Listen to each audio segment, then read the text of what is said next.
যে স্বামীরা স্ত্রীর মূল্য বুঝে না, কিয়ামতে তাদের একটা প্রশ্ন করা হবে।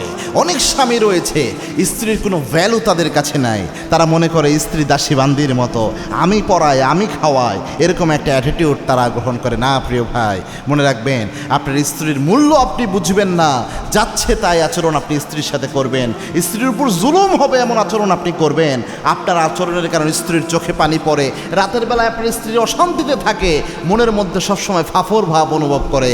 এরকম আচরণ যে স্বামীদের রয়েছে এদের কিয়ামতের দিন জবাবদিহি হবে। এবং কি আল্লাহর হাবিব সাল্লাল্লাহু আলাইহি ওয়াসাল্লাম স্পষ্টভাবে জানিয়েছেন, কুল্লুকুম রাইন ওয়া কুল্লুকুম মাসউলুন আন রাইয়াতিহি, তোমরা প্রত্যেকেই এক একজন দায়িত্বশীল, তোমাদের দায়িত্বের ব্যাপারে আল্লাহ কিয়ামতে জিজ্ঞাসাবাদ করবেন। একজন স্বামীকে আল্লাহ জিজ্ঞাসাবাদ করবেন, কি অধিকার তোমার স্ত্রীরে দিয়েছো। স্বামীরা জিজ্ঞাসা করবেন। কোনো স্বামী তার স্ত্রীর অনুভূতির যত্ন নিল না, তার স্ত্রীর খোঁজ খবর রাখলো না, যে মাপের খায় ও মাপের খাওয়াইলো না, যে মাপের পরে ওই মাপের পড়াইলো না, স্ত্রীর উপর নির্যাতন চালাইলো। এরকম স্বামীদের কিয়ামতের দিন আল্লাহ আসামি বানাবেন। স্ত্রীর কাছে এই যে স্ত্রীর উপর যে জুলুম করেছে, এই জুলুমের জন্য নিজের সমস্ত সওয়াব অনেক স্বামীর স্ত্রীকে দিয়ে তার নিজের জাহান্নামী হতে হবে।